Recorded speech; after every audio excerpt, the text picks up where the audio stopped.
Le journal, Yaya Konaté. Dans l'actualité de ce lundi 9 janvier 2023, ils sont rentrés chez eux, les soldats ivoiriens incarcérés 6 mois durant ici au Mali. La crise née de cette affaire a connu son épilogue le week-end dernier. Ils sont donc graciés, les soldats ivoiriens, graciés mais pas amnistiés, précise l'avocat Cheikh Oumar Konaré, pour qui c'est une victoire de la diplomatie. Caille Sandaré, 138 km de route à réhabiliter. Les travaux démarrent dans une semaine, mais déjà le chantier s'active. Ce week-end, les services techniques du ministère en charge des infrastructures étaient sur le terrain pour s'enquérir des dispositions préparatoires. Dans l'actualité également, les réseaux sociaux sont-ils dangereux pour la santé mentale des jeunes? La question est posée aux États-Unis. Les responsables des écoles publiques de Seattle ont déposé une plainte contre les géants des réseaux sociaux, les accusant d'atteinte à la santé mentale du jeune public. Si vous n'avez pas un certain âge, vous ne savez peut-être pas de quoi on parle. Jadis, élément de confort familial, le matelas en paille semble aujourd'hui tomber aux oubliettes. La paillasse a-t-elle succombé à la modernité? Réponse dans le grand format du lundi. Et puis les sports football, le championnat d'Afrique des Nations, le CHAN, c'est du 13 janvier au 4 février en Algérie. Un match préparatoire pour cette compétition, le Mali et l'Ouganda se sont neutralisés hier en Tunisie. Il s'agissait de la première d'une série de rencontres préparatoires pour les aigles locaux. Mesdames, Messieurs, bonjour. Vous le savez, la crise née de l'arrestation en juillet dernier de soldats ivoiriens ici au Mali a connu son épilogue le week-end dernier. Les 46 militaires ivoiriens sont rentrés chez eux, mais l'affaire continue de susciter des débats. Pour l'avocat maître Cheikh Oumar Konaré, la diplomatie a pris le pas sur la violence et il n'est jamais trop tard pour bien faire. Les soldats ivoiriens sont donc graciés, mais pas amnistiés. Quelle est la différence? La réponse de maître Konaré, il était l'invité du journal de 20h de ORTM1. Il répond aux questions de Nyanya Aliou Traoré. On était au bord de la rupture. Heureusement, la diplomatie a pris le pas sur la violence. La CEDEAO, le gouvernement togolais, tout le monde l'ONU, tout le monde s'est impliqué pour qu'il y ait un dénouement par des moyens diplomatiques. Et cela aboutit à la signature d'un mémorandum. La suite, c'était le droit. Parce qu'il fallait quand même sauvegarder les formes légales quant à la libération de ceux qu'on a appelés des mercenaires. Conformément à ses pouvoirs constitutionnels, le président de la transition a pris un décret de grâce. Je voudrais vous signaler qu'une autre issue était possible. On aurait pu prendre aussi une loi d'amnistie. Et ça me donne l'occasion de préciser à vos auditeurs ce que c'est que la grâce et ce que c'est qu'une amnistie. Oui. La grâce, c'est que vous avez commis un crime et l'autorité suprême du pays, à savoir le président de la transition dans notre cas, a décidé au nom du peuple de vous accorder son pardon. Donc vous êtes bien un criminel. Et votre casier va être, dans votre casier judiciaire, il va être mentionné la mention le crime, mais vous ne purgerez pas la peine. Vous ne resterez pas en prison en vertu de la grâce présidentielle. Par contre, une amnistie efface l'infraction. Même si vous avez été jugé, ou avant d'être jugé, l'amnistie permet d'effacer l'infraction. Donc, ça ne sera même pas écrit dans votre casier judiciaire que vous avez commis tel ou tel crime. Et d'ailleurs, la loi prévoit que celui qui a été amnistié a le droit de poursuivre en justice quiconque parle plus tard du crime dont il a été amnistié. L'amnistie a un effet plus radical que la grâce présidentielle. Et toutes les deux contribuent à vous faire sortir des prisons et c'est ça le principal pour les 46 Ivoiriens. Voilà, les relations qui vont redevenir normales. Alors les partenariats existants, ça va continuer. Comment ça va se passer rapidement, maître? Vous savez, chaque pays défend son intérêt. Oui. Aujourd'hui, la Côte d'Ivoire ne va pas faire la paix avec nous pour nos beaux yeux. Oui. La Côte d'Ivoire, comme le président ivoirien l'a dit, a besoin du Mali. De même, nous avons besoin de la Côte d'Ivoire. On s'échange de l'électricité, on utilise le port d'Abidjan, et on est tous membres de la CEDEAO, de l'UEMOA. Donc la Côte d'Ivoire, c'est le Mali. Donc on met ça derrière nous. Vraiment, cette affaire, malheureuse affaire, aurait pu se terminer plus tôt. Mais il n'est jamais trop tard pour bien faire. Jamais trop tard donc pour bien faire. Maître Cheikh Oumar Konaré, avocat à la cour, au microphone de Nyanya Aliou Traoré.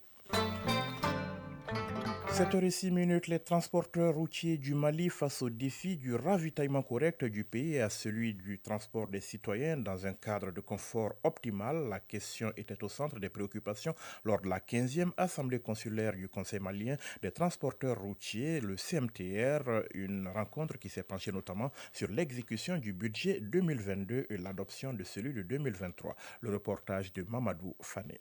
Pays continental, le secteur du transport constitue un des poumons de l'économie malienne. Les différentes crises que notre pays a connues n'ont pas empêché d'approvisionner correctement les populations malgré plusieurs obstacles. C'est fort de cette contribution des routiers à la stabilisation sociale du Mali que se tient cette 15e Assemblée consulaire du Conseil national des transporteurs routiers CMTR. Youssouf Traoré, président du CMTR. C'est ainsi que nous avons procédé tout au long de notre mandature à parfaire le fonctionnement de notre établissement professionnel, la mise à jour et l'approbation de l'index d'évaluation périodique des tarifs de transport routier suite aux récentes augmentations du prix à la pompe des produits pétroliers, le fonctionnement de nos organes à travers la tenue régulière des sessions annuelles de l'Assemblée consulaire et des réunions mensuelles des bureaux nationaux ainsi que les bureaux des délégations régionales. L'acquisition sur fonds propres d'un siège national. La tenue de cette assemblée, qui est la dernière session de la mandature 2018-2023, offre ainsi l'occasion au gouvernement de saluer le rôle joué par les transporteurs routiers face aux multiples sanctions que le Mali a connues, tout en les appelant à un sens de responsabilité. Dambélé Madina Sissoko, ministre des Transports et des Infrastructures. Vous avez contribué à préserver l'honneur et la dignité de notre pays pendant les dures épreuves de l'année 2022. J'ai saisi l'opportunité pour signaler la réactivation imminente du Conseil national des transports publics, CNTRAP.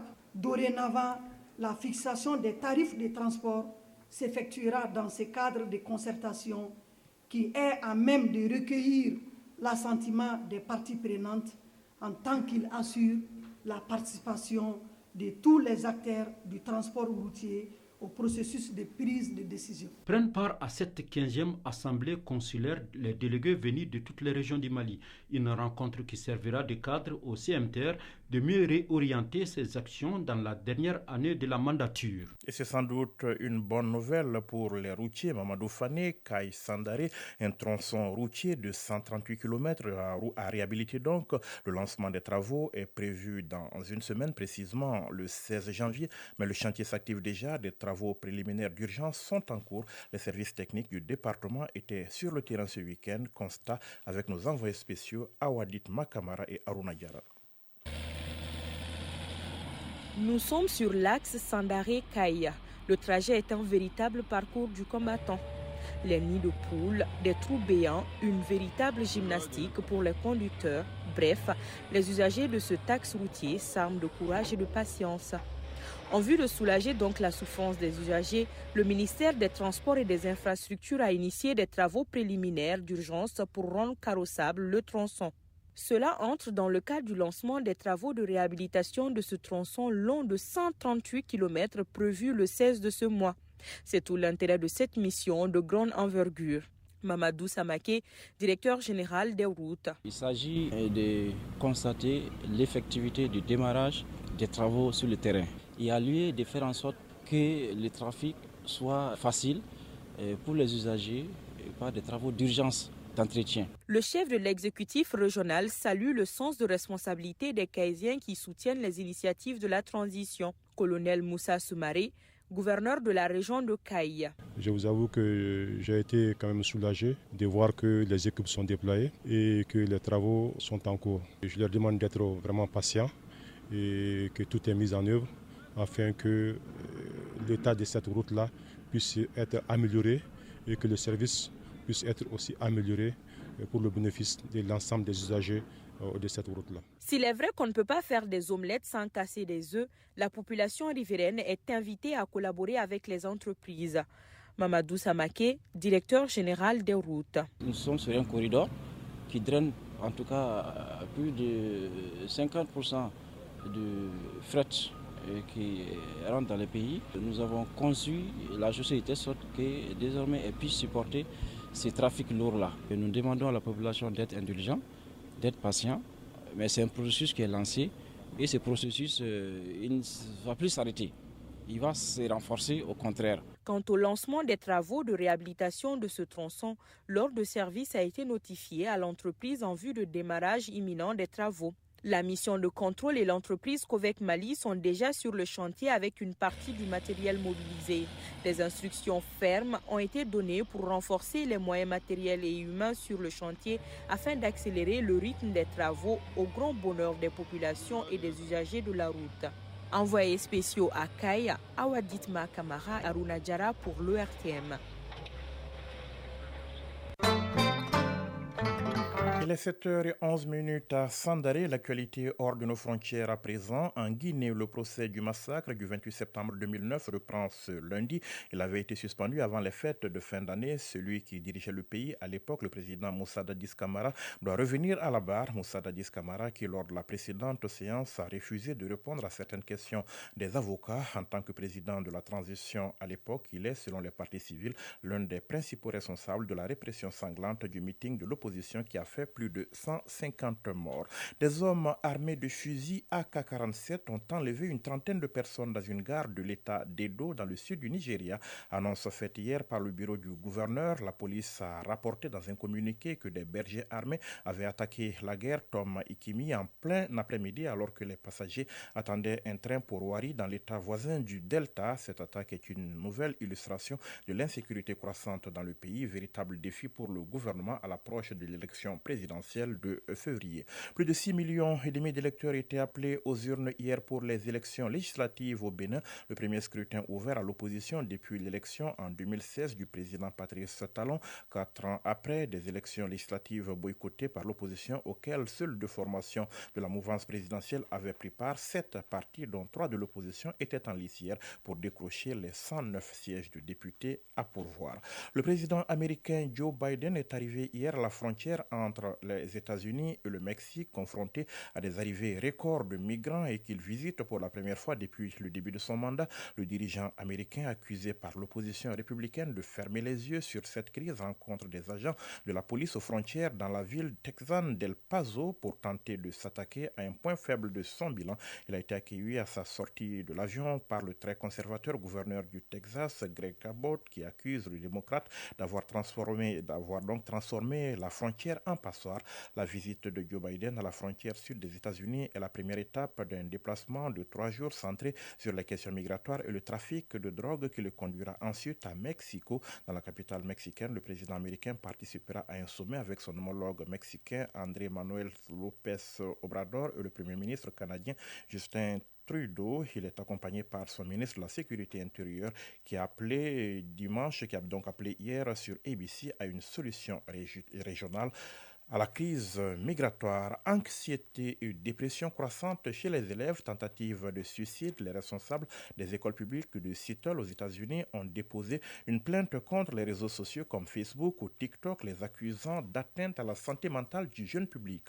Les responsables des écoles publiques de cette ville située dans l'État de Washington, au nord-est du pays, expliquent vouloir tenir les entreprises de réseaux sociaux responsables des atteintes qu'elles ont causées à la santé sociale, émotionnelle et mentale de leurs élèves. Selon un communiqué de presse, l'augmentation des suicides, tentatives de suicide et visites aux urgences liées à la santé mentale n'est pas une coïncidence. Cette crise s'aggravait déjà avant la pandémie la recherche donc a identifié les réseaux sociaux comme jouant un rôle majeur dans l'apparition de problèmes de santé mentale chez les jeunes, ajoute-t-il. Retour ici au Mali, le grand format du lundi s'intéresse aujourd'hui à un objet du quotidien sans doute méconnu des plus jeunes, le matelas en paille, jadis élément de confort familial. La paillasse semble aujourd'hui tomber aux oubliettes. A-t-elle succombé à la modernité? En tout cas, le matelas moderne lui ravit actuellement la vedette. Que devient-elle alors? Réponse dans le grand format du lundi. Il est signé Bourama Traoré. De par sa résilience et son refus de la fatalité, Idrissa Coulibaly n'est plus regardé par les siens d'un coin de l'œil. Conducteur d'un poids lourd au départ, avant qu'un tragique accident n'ait eu raison de cette passion. Mais une autre renaît sur le sexagénaire puisqu'il s'est vite converti en fabricant de matelas en paille. Avant, je faisais des allers et retours entre les villes et les villages. Nous transportions du charbon pour le revendre. Suite à un tragique accident, je ne pouvais plus exercer mon métier. J'ai alors décidé de rester sur place pour confectionner des matelas en paille. Il y a de cela 7 ans. 7 ans qu'il exerce l'activité, mais la technique de fabrication n'a pas connu d'évolution. Ce matelas traditionnel est donc fait de paille et de sacs à céréales vides et recyclés. Pour Idrissa Coulibaly, le travail ne demande pas assez de remue-ménage. J'achète les sacs vides avec les boutiquiers. Je les couds ensemble tout en laissant un trou d'accès. Par ce trou et à l'aide d'un bâton, j'insère les pailles petit à petit jusqu'à avoir le volume souhaité. Et enfin, je couds l'ussi. Je fabrique les 1 place à 2500 francs CFA et les 2 places à 5000 francs CFA. Le matelas en paille a fait la pluie et le beau temps au Mali. Aujourd'hui, il a tendance à disparaître dans nos familles. En cause, la modernité et ses nouvelles innovations. Pour Sidiya Coulibaly, dormir sur ce genre de matelas relève d'une pratique devenue un mauvais souvenir. Entre matelas en paille et matelas moderne, je préfère les matelas modernes parce que c'est confortable. Matelas en paille, ça c'est dans les temps anciens. Avant d'avoir des matelas modernes, je dormais sur la dessus. C'était une question de moyens, c'est ça que mon papa achetait. Et maintenant, il y a un peu de moyens, donc papa a acheté des matelas modernes. Le temps des matelas en paille semble également révolu pour Ousmane Sangaré. Bien qu'il ait longtemps utilisé et apprécié, le quadragénaire estime que les matelas modernes est une meilleure réponse au mauvais sommeil. Je dors sur des matelas modernes parce qu'ils sont plus confortables que les matelas en paille. C'est vrai, je dormais sur les matelas en paille. Mais aujourd'hui, ce n'est plus le cas. En revanche, certains conservent jalousement leurs matelas en paille qu'ils considèrent d'ailleurs comme un patrimoine. Mahamadou Diarra en est un dont le slogan est « consommer ce qu'on produit ». Il faut promouvoir le consommé malien. Le matelas en paille n'est pas cher, 1000 francs, 1500, alors que le matelas moderne coûte 90 000, 100 000 francs CFA. Auparavant, on ne pouvait pas se marier sans avoir au moins un matelas en paille à la maison, parce que la plupart des personnes se couchaient sur les nattes. Tant qu'on ne consomme pas ce qu'on produit, la vie ne sera pas facile. Sur les traces de Mahamadou Diarra, Mariam Coulibaly, qui est nostalgique du matelas en paille, malheureusement pour elle, sa moitié préfère plutôt la modernité. Quand j'étais petite, je dormais sur les matelas en paille. L'intérieur de ces matelas est toujours frais, même pendant les périodes de forte chaleur. Maintenant, je dors sur des matelas modernes parce que mon mari est un amoureux de ces matelas. S'il achète des matelas modernes, je suis obligée de dormir là-dessus. Je n'ai pas mon mot à dire, sinon je préfère plutôt les matelas en paille. Outre le faible engouement pour les matelas en paille, ces fabricants semblent se compter également au bout des doigts. Une réalité loin de décourager Idrissa Coulibaly, qui dit tirer son épingle du jeu en exerçant ce métier. Les affaires marchent bien. Les jeunes achètent, les vieux également. J'ai même des clients qui viennent la nuit en toute discrétion parce qu'ils en ont honte de s'en procurer en présence d'une tierce personne. Cette embellie va durer pour combien de temps? Entre les matelas en paille et modernes, le choix ne se pose plus pour beaucoup au nom du bon sommeil.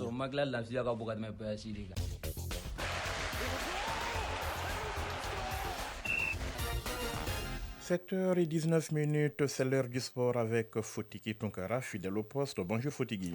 Bonjour Yakonate, bonjour à tous. Et nous allons parler football avec les préparatifs du CHAN Algérie 2022. Le Mali et l'Ouganda ont fait match nul hier en amical international, c'était en Tunisie. Oui, pas de but marqué dans ces matchs 0-0 entre les aigles locaux du Mali et leurs homologues crènes de l'Ouganda qui se sont affrontés en amical international hier en Tunisie où les deux sélections nationales sont en stage d'acclimatisation en vue du CHAN Algérie 2022. Les Ougandais qui avaient déjà contraint les Camerounais au nul d'un but partout jeudi et réussissent ainsi à contrarier les aigles du Mali à leur tour. Les aigles locaux effectuent donc leur deuxième tour de chauffe demain mardi. Ce sera contre la République démocratique du Congo à partir de 15h au stade Ali Lahouar. Le troisième match de préparation du Mali est prévu vendredi contre Espoir Sportif à Mamsous à 15h également au stade de Sousse. Et nous allons continuer en football. Le week-end a été marqué par quelques chocs en Europe. Oui, avec notamment un certain Atlético Madrid FC Barcelone, 16e journée de la Liga espagnole. Victoire étriquée 1-0 des Catalans qui s'imposent dans la douleur. Le Barça se détache ainsi de son dauphin et éternel rival et s'installe seul à la tête du classement avec 3 points d'avance sur le Real Madrid, battu samedi 2-1 par Villarreal. Vainqueur d'Almeria 2-0 et de Rayo Vallecano 2-1. Et Real Sociedad et Real Betis sont respectivement 3e et 4e devant Atlético Madrid. En Série A italienne, le choc Milan AC Roma, comptant pour la 17e journée, n'a pas connu de vainqueur hier à cause d'un réveil brutal et bouleversant de la Roma se reprenant en fin de match. Les deux équipes se sont neutralisées 2 buts partout alors que les Rossoneri menaient 2-0 à 7 minutes de la fin du match. Le leader Naples a dominé Sampdoria 2-0. La Juve qui les pourchasse s'est imposée 1-0 devant Udinese. 5e devant la Roma, la Lazio a été tenue en échec par Empoli 2 buts partout.